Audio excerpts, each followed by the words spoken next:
Dada, çöçek anlayma. Mon çöçek etipbe. Boludu balam, boludu. Ben sana hazırlam, Dilalet çöçeklerini koyup bere ya.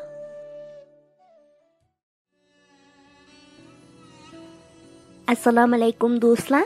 Kechlikinglar xayrli bo'lsin. Bugun men sizlarga aqlli odam degan cho'chakni aytib beray.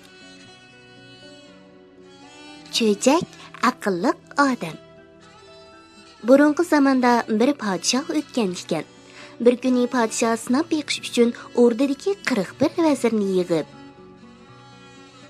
"So'la qayerdan bo'lmasin, uchar qushning yominini, daraxtning usulini, odamning askisini tepib kelinglar" debdi. Vazirlar ma'qul deyishib qaytib chiqishibdi. O'zaro maslahatlashib, qirg'ovul bilan tikanni yamonga chiqaribdi va jangaldan u narsalarni tepibdi. Endi aski odamni tepish uchun manganda oldiga ochiqchilikda obtob sinib turgan kiyimlari jul yalang oyoq bir kishi uchrabdi. Bular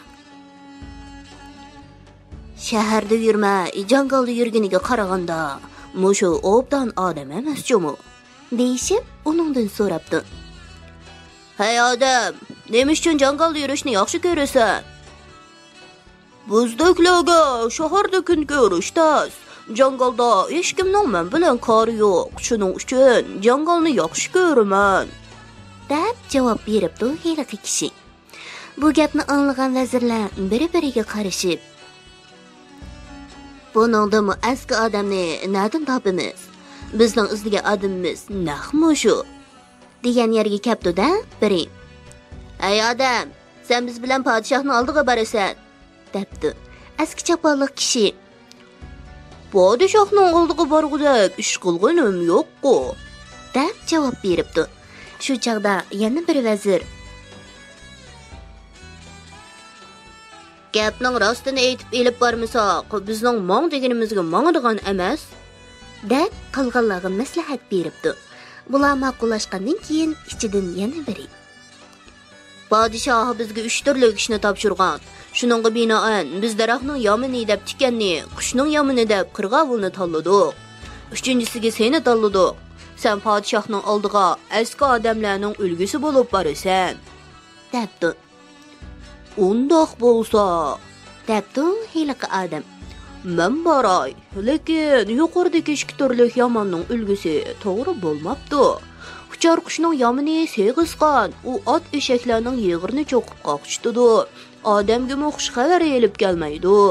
Daraxtning yomini haromchoq, u mevalik daraxtlarni oynatmaydi. O'zim to'g'risida hech qanday so'zim yo'q. Mayli, podshohinglarning qishig'a borsam boray." Vazirlar bu odamning deganini deb podshohning oldiga akiribdi. Bu chaqda podshoh nonni olqinni aylantirib o'ynayotgan ekan. Podshoh, "Bu narsalarni qandoq topdinglar?" deb so'rabdi. "Biz uzun izlab qirg'ovul bilan tikanni topgan edik. Mana bu aski odamni topganimizda bizning tanlagan narsalarimiz buningga yaramadi.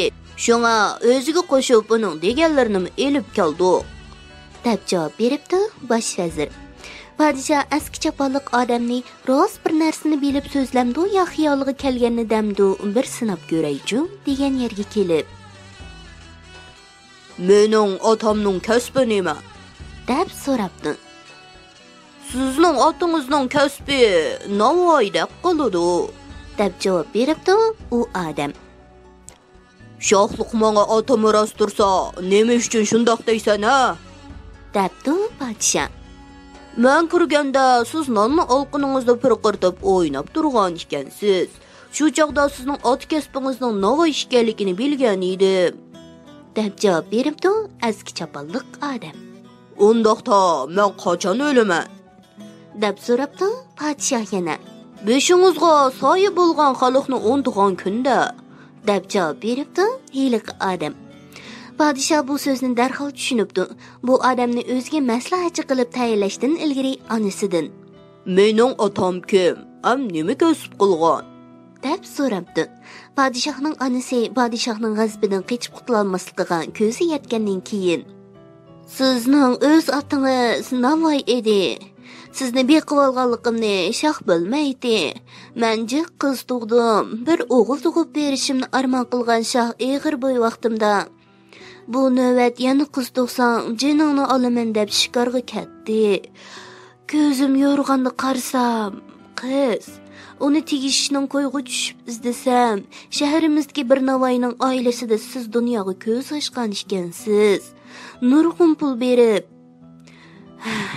qizim bilan sizni tegashgan, deb javob beribdi.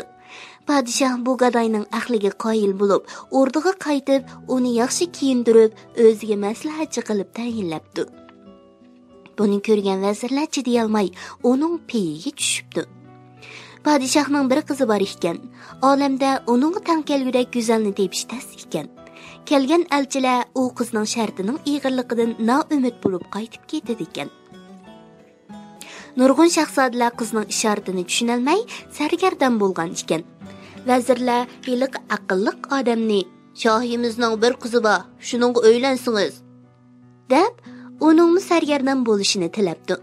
Aqlliq odam bu maslahatni ma'qul ko'rib, elchi kirgizibdi. Qiz javoban bir parcha oq qog'oz bilan bir mixros chiqaribdi. Aqlliq odam darhol qog'ozni elib, uni yurak shaklida qiyib, keniza qizning qo'liga beribdi. "Endi ishoratimga to'g'ri javob topdim", debdi podshohning qizi kenizaklarga. "Men muhabbatni qog'ozdami oq bo'lishi kerak deb o'ylaydim. Bu odam yurakdan qo'zg'algan muhabbat shundoq bo'ladi", debdi. "Hay, men ana shu javobni kutgan edim", degan yerimdan chiqdi. Shuning bilan bu aqlliq odam qizga uylanibdi. Podshoh eski chopon ichidan chiqqan aqlliq odamni o'zining ham vazirlardan yuqori darajaga ko'taribdi. Vazirlar bo'lsa, ko'rolmaslik bilan hasrat yutib, rangi sarg'ayibdi. Kichik do'stlar, bir odamning tashqi qiyofatiga qarab, uni yaxshi yoki eski, undaqkan, mundaqkan deb baho bersak bo'lmaydi-jimi? Cho'chakdagi kiyimlari jul-jul, yalang oyoq kishi oqibatda intayin aqlli odamkana. U aql parostiga tayinib, podshohning qaylig'iga erishdi va malikaga uylanadi. Biz cho'chaklarimizda nurg'un aqlli odamlarni uchratdik. Ularni aql parostiga tayinib, nurg'un utuqlarni qazanib, kishilarning hurmatiga sazovor bo'lgan edi. Shuning uchun bizmi bu aqlli kishilarimizni o'zimizga ulgu qilib, aql parosatlik, yaxshi bola bo'laylik-jimi? Kech bo'lib ketibdi. Bugun boldir uxlanglar. Atimi shu vaqtda Dilala Indidar salonida ko'rishaylik. Tatli tushlar sizlarga hamroh bo'lsin.